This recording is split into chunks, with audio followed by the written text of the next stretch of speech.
자, 우리 먼저 오늘 말씀 이제 읽어보겠습니다. 창세기 1장 1절부터 읽을게요. 1절, 2절 말씀입니다. 태초에 하나님이 천지를 창조하시니라. 땅이 혼돈하고 공허하며 흑암이 깊음 위에 있고 하나님의 영은 수면 위에 운행하시니라. 아멘. 자, 지난 시간에 성경에 쓰인 하늘에 대해서 나눴습니다. 자, 창세기 1장 1절 여기서 천지, 하늘들이 나오죠. 하샤마임으로 되어 있습니다. 복수형으로 쓰인 것이죠. 쌍수가 되어 있습니다. 쌍수라는 얘기는 어떤 것을 의미하냐면 하늘은 하늘은 하나님을 나타내는 것이고 우리가 또한 그 하늘의 존재가 된다라고 하는 것입니다. 그 얘기는 하나님과 온전히 연합한 자를 얘기하는 거예요. 근데 그 연합함은 우리가 하나님과 동등됨을 얘기하는 게 아닙니다. 무엇을 얘기하냐면 말씀들이 되는 자를 얘기하는 거예요. 하나님의 말씀을 우리 중심에, 마음에 새긴 자를 얘기하는 것입니다. 그래서 그 말씀의 뜻을 온전히 깨달아 듣고 순종하는 자들을 말씀들이 되었다고 하는 것이고 그들이 하나님의 아들들이 된 자를 얘기하는 것입니다. 그들이 바로 하샤마임이라고 하는 것이죠. 자, 하나님은 태초에 이 천지를 창조하심은 곧 우리는 우주 창조의 그림을 보고 있는 것이지만은 하나님은 우리 한 사람 한 사람이 하나님의 아들들이 되는 것을 말씀을 하신 것입니다.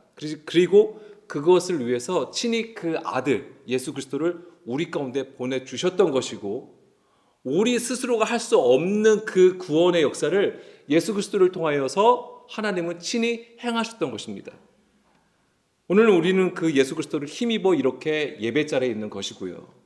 우리가 듣고 싶어서 말씀을 듣는 것도 아니고요. 예배를 드리고 싶어서 드리는 것도 아닙니다. 그렇게 보이죠. 그렇지만 하나님의 은혜가 없다면 우리는 또 우리 마음대로 할 것입니다. 계속해서 우리가 이스라엘의 역사를 보면 그들 가운데 진정으로 하나님이 그들의 왕이었던 적이 별로 없었던 거예요. 그것을 하나님은 책망하셨던 것이고 선지자들을 계속해서 보내주심으로써 그들로 하여금 그것을 지각하게 해주셨던 거예요. 그럼에도 불구하고 이스라엘 백성들은 하나님의 그 말씀을 듣지 않았습니다. 심지어 그 아들 예수님을 우리 가운데 보내주셨어도 이스라엘은 빛보다 어둠을 더 사랑하였다라고 기록을 하고 있잖아요. 그 아들까지 보내주셨음에도 불구하고 그런 것, 그 빛을 보지 않는 것, 어둠을 더 사랑하는 것이 바로 우리의 육신이라고 하는 구조입니다. 자기라고 하는 구조예요. 그 자기라는 구조를 보여주는 게 2절이에요. 땅이 혼돈하고 공허하며 흑암이 깊음 위에 있다라고 하는 것입니다. 그래서 오늘 우리가 나눌 말씀은 이 땅에 가는 것입니다. 자, 태초에 하나님이 천지를 창조하셨다고 말씀을 하셨잖아요. 그러면은 뭔가 하나님께서 우리를 구원하시기 위해서 이 놀라운 선포의 말씀을 하셨구나라고 했는데 갑자기 2절에 땅의 상태가 나오는 거예요. 이 창세기의 수신자는 출애굽한 이스라엘 백성들이라고 했습니다. 모세가 받고 그들에게 전해주는 거잖아요. 그러니까 그들의 상태가 어떠하였다라는 것을 말씀해 주시는 거예요. 그러한 배경 속에서 우리가 이 말씀을 이해할 필요가 있는 것입니다. 자, 여기서 땅이라고 했습니다. 2절에 땅. 이 땅도 하에레츠라고 쓰였습니다. 베하에레츠. 베는 그리고 그 다음에 그 땅이라고 되어 있는 것입니다. 그러면 그냥 일반적인 흙, 땅을 얘기하는 게 아닙니다. 그러니까는 성경은 정확하게 그 땅이라고 하는 거예요. 지시하고 있는 것이 있는 거예요. 그게 누굴까요? 근데 이스라엘을 얘기하는 거예요, 먼저는. 물론 또 첫 1차적으로는 이스라엘입니다. 출애굽한 이스라엘이 되는 것이고 더 나아가는 이스라엘. 그리고 더 나아가서는 바로 우리를 얘기하는 거예요. 우리 교회들을 향하여 말씀하시는 것이 됩니다. 자, 수요일에 요한복음 1장 1절 말씀을 우리가 살펴보았잖아요. 태초에 말씀이 계셨다라고 했는데 이 구절 또한 이제 창세기의 이 시작과 같은 말씀이라고 했습니다. 거기서도 말씀이 그냥 말씀이 아니라고 했죠. 로고스라고 했습니다. 그 당시 헬라 철학에서도 로고스라는 단어를 사용했어요. 그렇지만은 사도 요한은 너희들이 그렇게 추구하는 구원이라고 하는 그 지식이 참 지식, 참 지혜가 누구냐면 바로 그 로고스라고 하는 것이고 그 로고스는 우리 가운데 오신 말씀이 육신이 되어 우리 가운데 오신 바로 예수 그리스도라고 얘기를 했던 것이죠. 그러니까 성경의 용법 같은 거예요, 이것은. 우리가 흔히 쓰는 대상물, 단어들을 사용하는 거지만 정확하게 그것과 구별하여서 정관사를 붙인다라고 하는 것입니다. 그래서 성경에서 하늘과 땅은 바로 이제 이스라엘을 얘기하는 것이고, 더 나아가서는 오늘 우리에 대한 얘기가 되는 것이죠. 자, 그 말씀이 바로 어떤 일을 하시게 되냐면 이제 애굽에서 나오게 하신다고 하는 것이죠. 그 출애굽 시키셔서 하나님이 약속하신 땅으로 인도하시는 것인데, 그 과정이 바로 창조라고 하는 거예요. 우리는 그냥 출애굽 사건이 너무나도 큰 사건이고, 또 우리가 볼 때는 하나님이 이기는 싸움이잖아요. 하나님이 막 이기시는 거니까 막 신나 있는 거죠, 우리는. 그렇지만 그것이 창조, 우리를 하나님의 아들로 세우시는 창조의 사역이라는 것을 우리가 망각할 때가 있다라고 하는 것입니다. 항상 우리가 그것을 염두에 두고 말씀을 읽을 필요가 있는 것이죠. 자, 사도 바울도 하늘과 땅의 창조하심이 우리를 그 하나님의 아들로 세우시는 하나님의 구원 사역이라는 것으로 이해하고 있는데요. 자, 에베소서 2장 10절입니다. 에베소서 2장 10절 우리 함께 읽어보겠습니다. 자, 우리는 그가 만드신 바라 그리스도 예수 안에서 선한 일을 위하여 지으심을 받은 자니, 이 일은 하나님이 전에 예비하사 우리로 그 가운데서 행하게 하려 하심이니라. 아멘. 그리고 야고보서 1장 18절 말씀도 보겠습니다. 야고보서 1장 18절 말씀에서도 1장 18절이요. 그가 그 피조물 중에 우리로 한 첫 열매가 되게 하시려고 자기의 뜻을 따라 진리의 말씀으로 우리를 낳으셨느니라. 아멘. 그러니까 새로운 피조물이 되는 거잖아요. 우리의 옛사람, 옛 구조가 무너지고 새로운 피조물로 세우시는 것인데, 이것이 바로 하나님께서 바라고 구하시는 그 첫 열매가 되게 하신다고 하는 거예요. 이게 이제 하나님의 아들들이 되는 것을 말하는 겁니다. 이것이 바로 이제 하나님의 창조라고 하는 개념이에요. 그러니까 하나님께서 우리를 하나님의 백성으로 세우시는 것이 바로 이제 이스라엘을 하나님의 백성으로 세우시는 그 구속사라고 하는 것이지요. 다시 창세기 1장 2절로 돌아가겠습니다. 자, 여기서 보면 땅의 상태를 보여주는데요. 혼돈, 공허, 흑암, 기품이라는 단어가 나옵니다. 자, 우리가 예전에도 사실 이거 공부했던 거예요. 그런데 여기서 간단히 이제 말씀을 드릴게요. 자, 혼돈. 이제 토우라는 단어가 쓰였습니다. 황폐, 사막, 무가치한 것, 헛됨이란 뜻을 가지고 있어요. 빈 것, 텅 빈 것을 얘기하는 것입니다. 공허도 마찬가지죠. 보호라는 단어가 쓰였습니다. 이거는 이제 비어 있다라는 의미에서 나온 것인데, 폐허, 텅 빈, 공허라는 뜻을 가지고 있는 것입니다. 그런데 이 혼돈하고 공허는 텅 빈 것, 무가치한 것을 얘기하는 건데, 이게 무엇을 얘기할까요? 성경에서는 우상을 얘기하는 겁니다. 그래서 성경에서는 우상을 무가치한 것, 쓸데없는 것, 텅 빈 것으로 이야기를 하죠. 그리고 이제 흑암, 호셰크, 하샤크라는 단어가 쓰였습니다. 어두움, 암흑, 불행, 파멸, 무지, 불분명 이런 뜻을 가지고 있고요. 기품이라는 것은 태움, 이것은 심연을 얘기하는 거예요. 깊은 바다를 뜻하는 것입니다. 깊은 바다. 또는 수월을 얘기하는 거예요. 수월.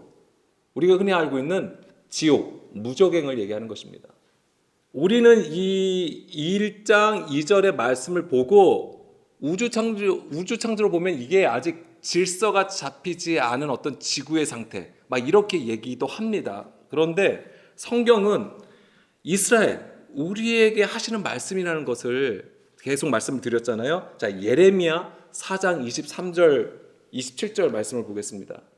자, 보라 내가 땅을 본즉 혼돈하고 공허하며 하늘에서 빛이 없으며 내가 산들을 본즉 다 진동하며 작은 산들도 요동하며 내가 본즉 사람이 없으며 공중의 새가 다 날아다니며 내가 본즉 좋은 땅이 황무지가 되었으며 그 모든 성읍이 여호와 그의 맹렬한 진동 앞에 무너졌다. 예, 여기까지 읽겠습니다.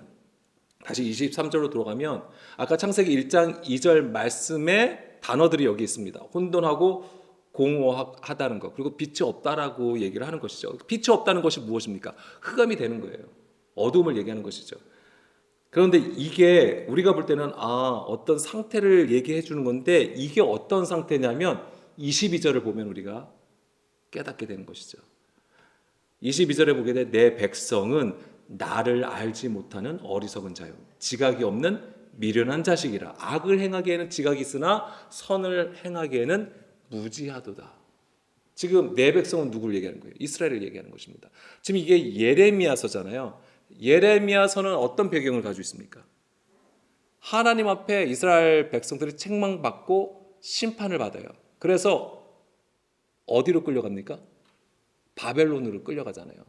바벨론에 의해서 남유다가 멸망을 당해요. 그리고 바벨론으로 끌려가는 것이죠. 포로로 끌려가는 것입니다.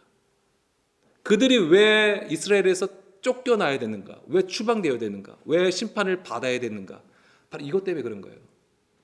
내 백성은 나를 알지 못한다. 어리석다라고 하는 것입니다. 미련한 자식이라고 하는 거예요. 나를 알지 못하고 지각이 없다라고 하는 것입니다. 이것이 바로 하나님의 보시기에 23절 공허하고 혼돈하다라고 하는 거예요. 그럼 그들이 하나님을 알지 못한다는 것은 나 하나님 전혀 모르는데 이 얘기일까요? 아니에요. 그들은 엄청난 열심을 가지고 하나님을 섬겼어요. 그럼에도 하나님이 보실 때는 나를 알지 못한다고 하는 거예요. 왜요? 자기가 원하는 것을 구했거든요. 율법은 가지고 있어도 문자로 표면적인 것으로 하나님을 섬겼던 것이죠. 보여지는 것에 집중했던 것입니다. 그것이 무엇과 같냐? 우상을 섬기는 것과 같다라고 하는 것입니다. 우상 숭배가 됐던 거예요. 여러분들 우리 잘 알고 있는 말씀 있잖아요.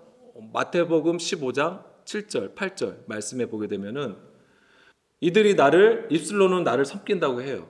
나를 공경한다고 하지만은 마음은 내게서 멀다라고 하십니다. 그 이유가 무엇입니까? 사람의 계명으로 교훈을 삼아 가르친다고 하는 거예요.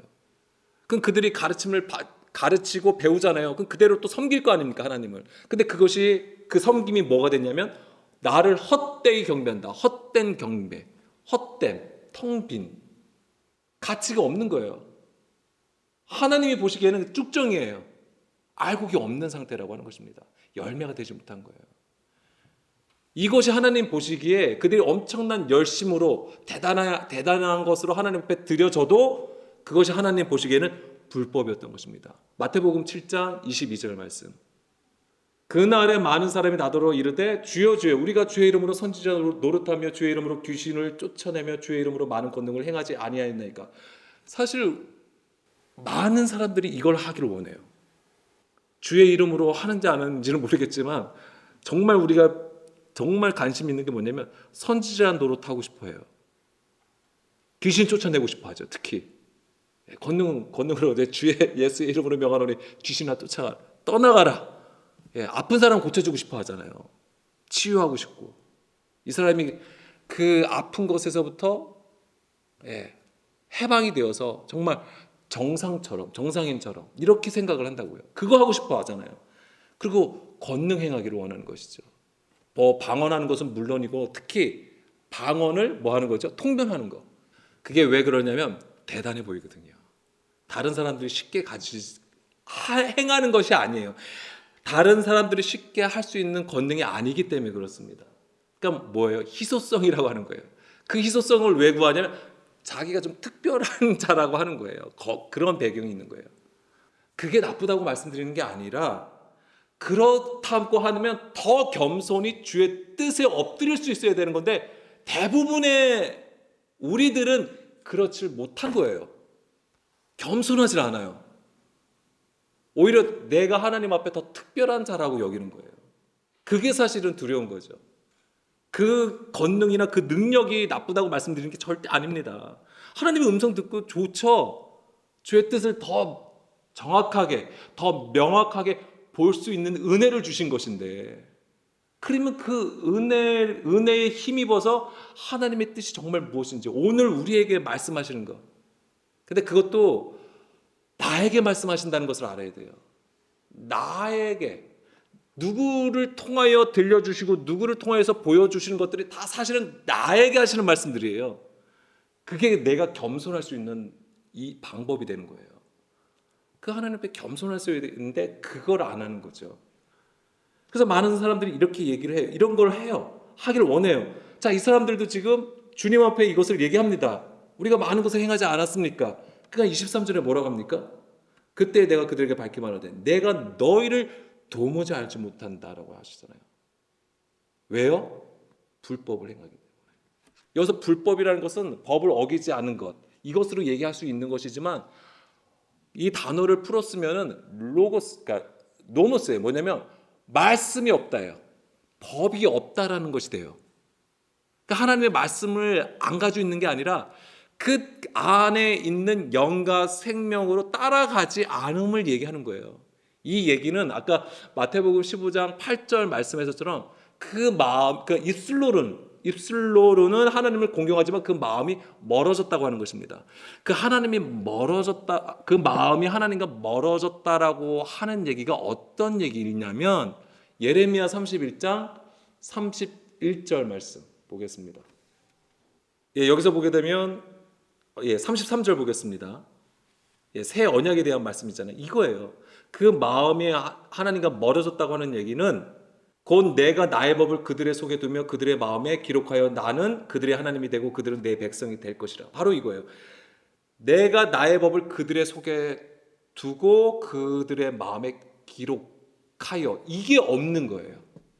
그 마음이 멀어졌다고 하는 것은 우리의 신비, 마음판에 하나님의 말씀이 새겨지지 아니함을 얘기하는 거예요. 이 하나님의 말씀도 무엇으로 새겨져야 되냐면 이게 이제 십계명, 모세가 십계명을 받았잖아요. 그 십계명 받았을 때 하나님께서 그 돌도 친히 그 법도 쓰셨다고 되어 있잖아요. 어떻게 표현되어 있습니까? 불 가운데 나오셔서 그 손으로 이렇게 쓰신 걸로 표현이 되어 있어요. 그게 권능이란 말이에요. 권능. 성령의 권능을 얘기해 주는 거예요. 그러니까 성령의 가르침을 안 받는 걸 얘기하는 거죠. 사람의 능력은 정말 뛰어난 게 뭐냐면 이 성경을 다 외울 수 있어요. 불가능한 것 같죠. 근데 다 외워요. 유대인들은 이걸 외워요. 모세오경을 다 외우잖아요. 아까 하면 할 수 있는 거예요. 근데 그것으로 얘기하는 게 아니라고 하는 거예요. 그냥 달달달 외운다고 해서 되는 게 아니라고 하는 것이죠. 내가 정말 어눌하고 부족하고 지혜가 없어도 이거 뭐 말씀 볼 때마다 찾아서 읽어야 되는 그러한 어리숙함을 가지고 있어도 그 마음에 하나님의 말씀을 새길 수 있다고 하는 거예요. 하나님께서 하시는 거죠. 근데 그 심령은 어떤 심령이냐면 돌 같은 마음이 부드러운 살이 되어야 되는 거예요. 부드러운 살이 될 때에 비로소 그 말씀이 새겨진다라고 하는 것입니다. 그 부드러운 말씀이 에스겔 11장 19절 20절 말씀이 있어요. 내가 그들에게 한 마음을 주고 그 속에 새 영을 주며 그 몸에서 돌 같은 마음을 제거하고 살처럼 부드러운 마음을 주어 내 율례를 따르며 내 규례를 지켜 행하게 하리니 그들은 내 백성이 되고 나는 그들의 하나님이 되리라. 아멘. 이런 자가 하나님과 연합할 수 있다는 거예요. 그 연합이라는 것이 바로 그들이 내 백성이 되고 나는 그들의 하나님이 된다라고 하는 거예요. 이게 하나됨이에요. 그런데 이게 없으면 불법을 행하게 되는 거예요. 불법. 그 하나님의 말씀, 법이 없게 되는 것이죠. 그것이 바로 너희가 나를 알지 못하는 어리석은 자라고 하는 것입니다. 지각이 없는 미련한 자식이라고 하는 것입니다. 이런 것 때문에 하나님은 어떻게 하시는 거예요? 채찍질 하시는 거예요. 책망하시는 것입니다. 그것이 바로 남유다가 바벨론에 이렇게 멸망당하고 바벨론으로 포로로 끌려가는 거예요. 그 하나님께서 거기서 그냥 두신 거예요? 아니에요. 반드시 그들이 고국 땅으로 돌아온다고 하시는 거잖아요. 이 약속은 결국 무엇을 하시는 거냐면 양육하시겠다. 하나님께서 몽둥이를 드셔서 양육하시겠다고 하시는 거예요. 우리도 그러한 과정 가운데 있는 것입니다. 우리가 정말 구원을 얘기한다면 이런 과정을 알아야 되고 이 과정을 능히 주의 말씀을 따라가야 된다라고 하는 것입니다. 이것은 하나님께서 태초에 정하신 말씀이 되는 거예요. 그래서 그 불법을 행함이 우상 숭배하게 되는 것이고요. 그 우상이라는 거 잠깐 다른 말씀으로 보게 되면은 이사야 41장 29절 말씀입니다. 이사야 41장 29절 말씀에 보게 되면 보라 그들은 다 헛되며 그들의 행사는 허무하며 그들이 부어 만든 우상들은 바람이요 공허한 것뿐이다. 우상에 대해서 얘기하는 거예요. 헛되고 허무하고 바람과 같고 공허하다라고 적고 있고요. 44장 9절 말씀에서도 우상을 만드는 자는 다 허망하도다. 그들이 원하는 것들은 무익한 것이거늘 그것들이 증인들은 보지도 못하며 알지도 못하니 그러므로 수치를 당하리라. 그러니까 우리가 하나님을 알지 못한다고 하는 것이 바로 이와 같다라고 하는 거예요. 보아도 보지 못하고 들어도 듣지 못하는 상태, 우리의 맹인, 이게 흑암이거든요.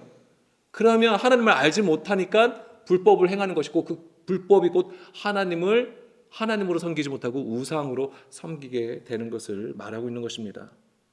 그것은 반드시 수치를 당한다. 그게 책망이고 심판이었던 거예요. 그래서 이스라엘 백성들이 바벨론을 끌려갈 때 포로로 끌려간다는 것이 뭐냐면 수치를 당하는 거예요. 곱게 끌려가는 게 아니죠. 뭐 가마 태우고 끌려갑니까? 벌거벗기고 끌려가는 거예요. 줄에 묶여서 끌려가는 것입니다. 매 맞아가면서 끌려가는 거예요. 자, 예레미야 10장 12절 13절 말씀도 보겠습니다. 자, 여호와께서 그의 권능으로 땅을 지으셨고 그의 지혜로 세계를 세우셨고 그의 명철로 하늘을 펴셨으며 그가 목소리를 내신즉 하늘에 많은 물이 생기나니 그는 땅 끝에서 구름이 오르게 하시며 비를 위하여 번개치게 하시며 그곳 그렇게 이렇게 그 곳간에서 바람을 내시거늘 14절 사람마다 어리석고 무식하도다 은장이마다 자기의 조각한 신상으로 말미암아 수치를 당하리니 이는 그가 부어 만든 우상은 거짓 것이요 그 속에 생기가 없습니다. 자, 다시 12절 13절 말씀에 보게 되면 이게 무슨 얘기예요? 여기서 지혜가 나오잖아요. 명철이 나오잖아요. 하나님의 지혜와 지식이 뭘 얘기하냐면 호로고스예요.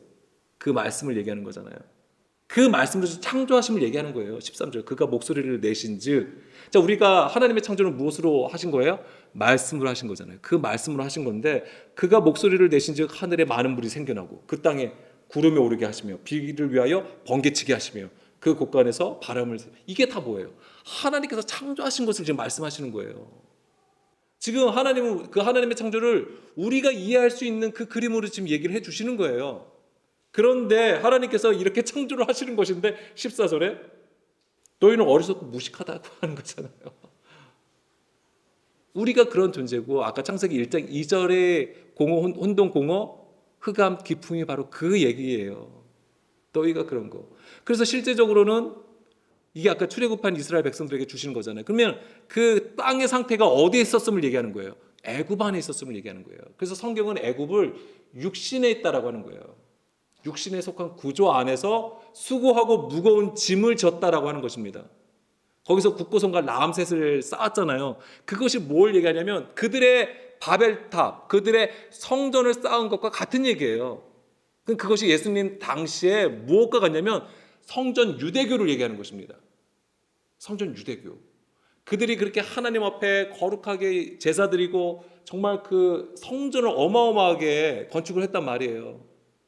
근데 그것이 바로 애굽에서 라암셋과 국고성을 쌓은 것과 같다라고 하는 것이고, 더 나아가서는 오늘 우리가 교회를 대할 때도 마찬가지라고 하는 거예요. 우리가 교회의 확장과 번성을 얘기하는 것이지만 이것이 정말 하나님의 뜻에 합당한지를 살펴야 된다고 하는 것입니다. 또 우리의 신앙도 마찬가지죠. 우리의 믿음 생활도 마찬가지입니다. 과연 우리가 하나님의 뜻에 얼마나 합하여 부합하여 하나님 앞에 서 있는가를 살펴보셔야 되는 거예요. 그게 없으면 죽은 거와 같은 것입니다. 자, 창세기 1장 2절 말씀의 그 땅의 상태는 자, 에베소서 2장 1절 말씀입니다. 바로 이제 이 말씀하고 같아요. 그는 허물과 죄로 죽었던 너희를 살리셨도다. 자, 이건 예수님에 대한 얘기인데 그 혼돈, 공허, 흑암, 기품이 뭐와 같냐면 바로 허물과 죄로 죽었다라고 하는 거예요. 그러니까 살았다고 하지만 죽은 자라고 하는 것입니다. 2절 그때 너희는 그 가운데서 행하여, 자, 허물과 죄 가운데 행한 것이 뭐냐면 이 세상 풍조를 따르고 공중의 권세 잡은 자를 따랐으니 곧 지금 불순종의 아들들 가운데서 역사하는 영이라. 세상 풍조와 공중의 권세 잡은 자, 그들에게 사로잡혀서 불순종하게 되는 것을 얘기하는 것이고, 3절 전에는 우리도 그 가운데서 우리 육체의 욕심을 따라, 이제 이게 뭐냐면 육체의 욕심을 따라 지내며 육체와 마음이 원하는 것을 하여 다른 이들과 같이 본질상 진노의 자녀였다라고 하는 것입니다. 육신의 생각을 따라 자기의 유익을 구하는 거예요. 주여 주여 하였던 것이 사실은 다 자기의 유익을 따라 주의 이름을 빌려왔던 것뿐입니다. 자, 다시 창세기 1장 2절 말씀해 보게 되면, 자, 혼돈, 공허, 기품 있고 흑암 있고, 자, 이 흑암도 뭐냐면 영적 무자함이에요. 예, 그걸 지금까지 이제 말씀을 드린 거고, 기품. 이제 이 기품이라고 하는 것은 이제 바다라고 말씀을 드렸잖아요. 근데 이 바다가 태움이라는 단어에서 온 거예요. 태움이 된 건데, 이 태움이 훔이라는 단어에서 온 거예요. 근데 이 훔이라고 하는 것이 무슨 뜻이냐면, 몹시 떠들썩하게 만들다, 심하게 격동시키다, 시끄럽게 하다, 요란하게 하다라는 뜻을 가지고 있습니다. 자, 우리는 이것을 아까 이 태움이 심연, 깊은 바다라고 말씀드렸죠. 바다라고 말씀을 드렸잖아요. 그런데 이게 바다랑 시끄럽게 하다, 요란하게 하다, 떠들썩하게 만들다라는 거하고 어떻게 연결이 될까요? 바다가 언제 요동치고 시끄럽습니까? 예, 바람이 불면 뭐가 일어나요? 파도가 일어나잖아요. 파도 얘기예요. 파도. 큰 파도가 밀려오는 걸 얘기하는 겁니다. 그러니까 쓰나미 같은 거예요. 그게 이제는 뭐냐면 바다는 뭐예요? 세상을 하는 거예요. 지금 그래서 세상의 것이 지금 확 밀려오는 거예요. 그러면 거기에 있으면 잠식이 되는 거죠. 바다의 큰 그러니까 파도가 밀려오는 것이고 이것이 바로 환란이라고 하거든요. 환란이 되는 것입니다. 그러니까 하나님을 알지 못하게 하기 때문에 그것을 하나님께서 이제 심판하시는 것이고 그것이 바로 이제 하나님은 그 당시 이 예레미야서를 통해서 보게 되면 그 바벨론을 통하여서 큰 파도를 일으켜서 그냥 이스라엘을 삼켜버렸던 것이죠. 자, 우리가 여기서 이제 생각할 수 있는 것이 예수님의 사역의 중심지가 어디였습니까? 예수님이 어디를 중심으로 사역을 하셨습니까? 갈릴리. 갈릴리 지역을 중심으로 사역을 하셨어요. 그래서 제자의 부르심도 대부분 갈릴리에서 이루어지는 것입니다. 왜 갈릴리였을까요? 물론 여러 가지 이유가 있겠죠. 근데 오늘 지금 말씀드린 것 중에 이유도 하나가 되는 거예요. 그 말씀을 따라 예수님도 갈릴리를 오셨던 거예요. 갈릴리는 어느 지역입니까? 갈릴리가 어떤 배경을 가지고 있습니까? 역사적으로 섞여 있는 지역이에요. 섞여 있어요. 가버나움, 유대 땅이 있으면 그 건너편에는 이방 땅이에요. 그러니까 섞여 있는 지역이에요. 그곳에 뭐냐면 그리고 역사적으로도 거기는 엄청난 고난 가운데 있었던 지역이기도 합니다. 그래서 혼합되어 있어요. 그 이방 민족하고 혼합되어서 막 그렇게 있던 지역이에요. 그래서 예루살렘 사람들, 그러니까 예루살렘에 있는 사람들이 그 갈릴리 지역을 굉장히 무시하고 경멸했던 그런 배경을 가지고 있는 겁니다. 그러니까 그곳에 예수님이 오신 거예요. 그것이 바로 이제 그들이 이제 심령 가운데 있었다고 하는 것이죠. 심령 가운데에 그 다음에 거기에 예수님이 빛으로 오시는 거예요. 그 말씀을 따라. 그것이 바로 창세기 1장 2절에 보게 되면 땅의 상태가 나오고 그 다음에 후반부에 뭐가 나옵니까? 하나님의 영이 수면 위를 운행하심이 나오는 거잖아요. 그러면서 3절에 빛이 있게 되는 거잖아요. 바로 예수님이 바로 그 일을 하시는 거예요. 그러니까 예수님이 왜 갈릴리를 먼저 오셨을까라고 했을 때도 우리가 이런 그림으로도 이해할 수 있다라고 하는 겁니다. 자, 그리고 계시록 17장 1절 말씀. 자, 여기서 보게 되면 누가 나오냐면은 많은 물 위에 앉은 큰 음녀가 나옵니다. 이제 큰 음녀가 이제 심판 받는 것이 나오는 건데 이 큰 음녀가 물 위에 앉았다고 되어 있잖아요. 그러면 이 물이라는 것은 많은 물을 얘기하는 건데, 자 보세요. 2절 땅의 임금들도 그와 더불어 음행하였고 땅에 사는 자들도 그 음행의 포도주에 취하였다라고 되어 있습니다. 자, 우리가 이 큰 음료를 흔히 우리가 누구라고 했었냐면 그동안은 많이들 얘기했던 것이 이제 카톨릭이라고 했던 거예요. 카톨릭이라고 얘기를 했던 것이지만 사실은 우리 교회에 대해서 말씀하신다는 거 알아야 됩니다. 특히 이제 15절 보겠습니다. 그 물 위에 앉은 것이 뭐냐면 15절 보게 되면 또 천사가 되게 말하되 내가 본 바 음녀가 앉아있는 물은 하면서 그 물이 뭐냐면 백성과 무리와 열국과 방언들이라고 하는 거예요. 이들이 누굽니까? 우리예요, 우리. 지금 이 큰 음녀가 어디에 앉아 있는 거냐면 우리 위에 앉아 있던 거예요. 그래서 우리가 뭐냐면 우리가 진리를 온전히 가지고 있지 아니함으로 이제는 이 음녀가 그 위에 군림하게 된 것이죠. 이렇게 있는 것이 바로 심연, 흑암의 구조에 갇혀 있다라고 하는 것입니다. 그래서 호세아 4장 6절, 7절 말씀. 내 백성이 지식이 없으므로 망하는도다. 내가 지식을 버렸으므로 나도 너를 버리어 내 재상이 되지 못하게 할 것이요 내가 내 하나님의 율법을 잊었으니 나도 내 자녀들을 잊어버리리라. 그들은 번성할수록 내게 범죄하니 내가 그들의 영화를 변하여 욕이 되게 하리라. 내 백성이 지식이 없다. 하나님에 대해서 아는 것이 아무것도 하나님을 안 믿는다는 얘기가 아니잖아요. 하나님을 엄청나게 열심으로 믿고 섬기고 하나님에 대해서 엄청난 대단한 것들을 한단 말이에요. 그들이 그래서 그것을 번성한다고 생각을 하는 거예요. 근데 그 번성이 오히려 하나님 앞에 범죄한다고 하는 것이죠. 이런 상태가 바로 혼돈, 공허, 흑암, 기품이라고 하는 것입니다.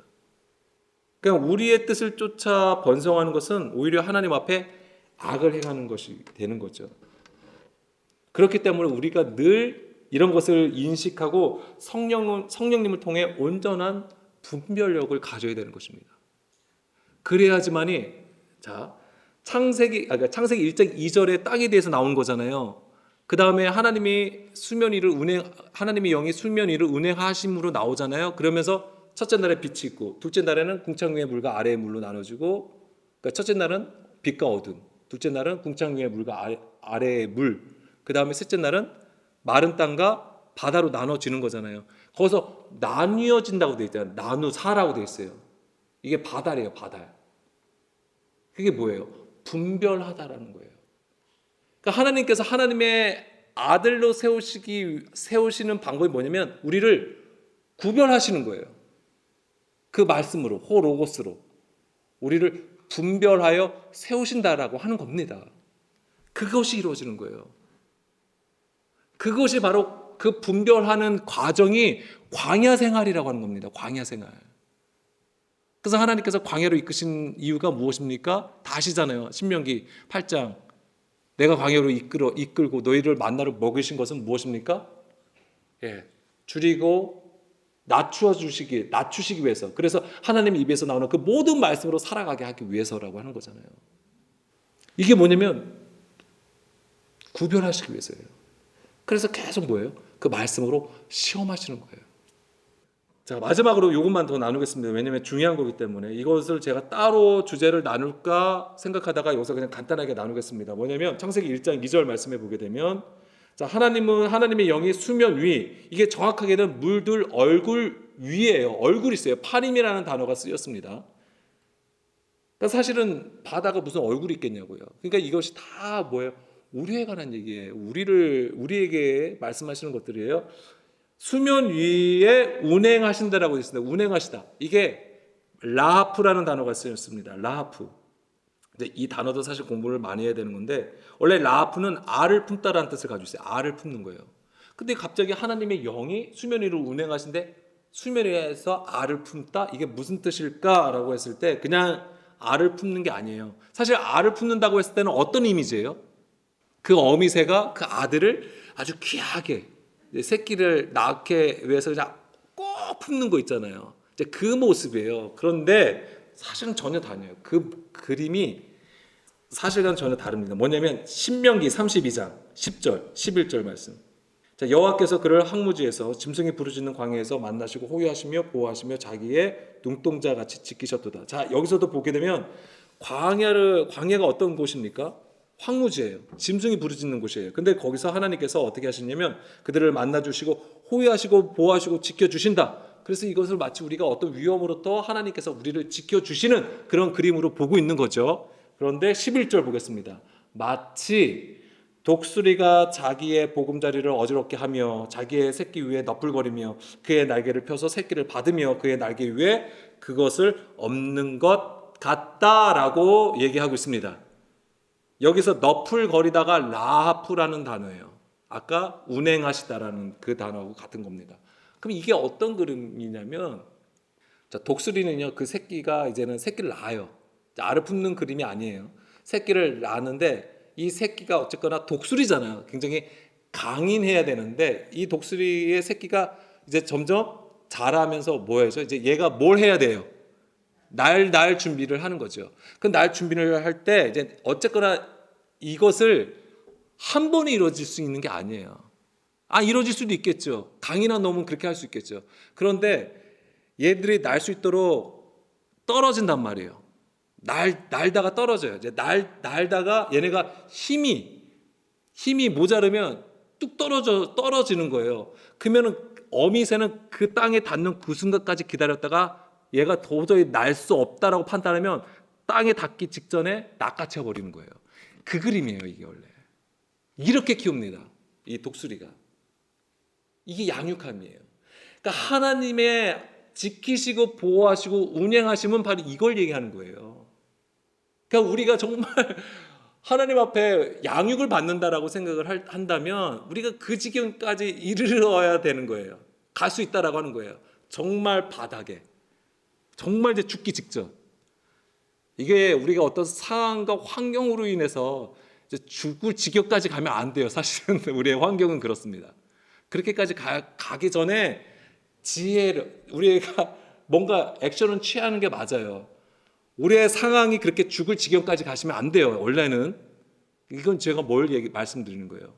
하나님의 훈계하심을 얘기하는 거예요. 우리가 영적으로 깨닫는 거. 하나님의 말씀을 듣고 깨달음의 지경을 얘기하는 거예요. 정말 우리의 이 삶에서 정말 죽을 지경까지 가시면 안 돼요. 그렇게까지 가는 건 정말 미련할 수밖에 없어요. 미련한 거예요. 안 되면 또 우리가 또 내 주변 사람들에게 도움을 요청할 수도 있는 거예요. 그렇게 해서든 우리가 이겨나가야 되는 거예요. 삶에서는 그렇습니다.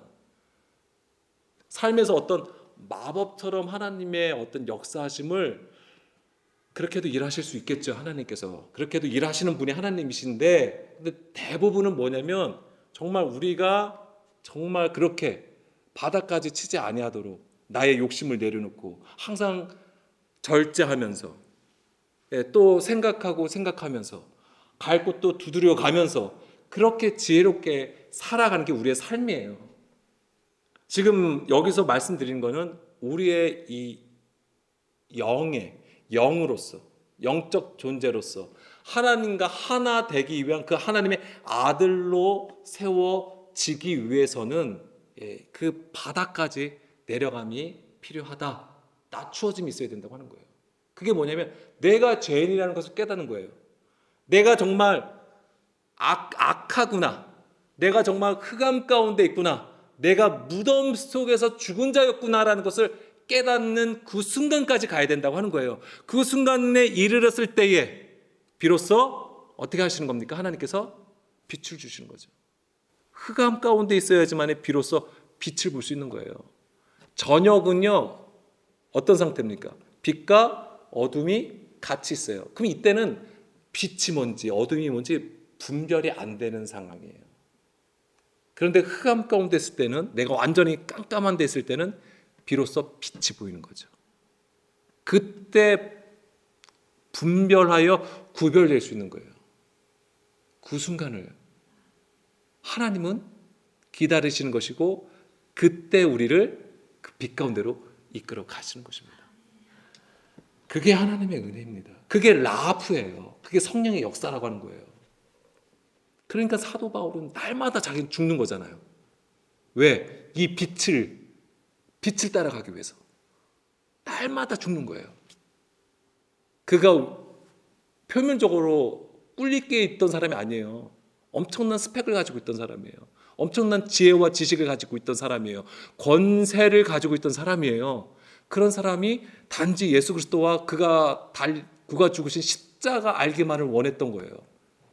그것을 알기 위해서 날마다 자기가 죽으려고 했던 것이죠. 왜? 진정한 빛을 보기 위해서. 그게 바로 하나님의 양육하심이라고 하는 거예요. 이게 바로 라프라는 단어가 가진 영적 그림이 되는 것이죠.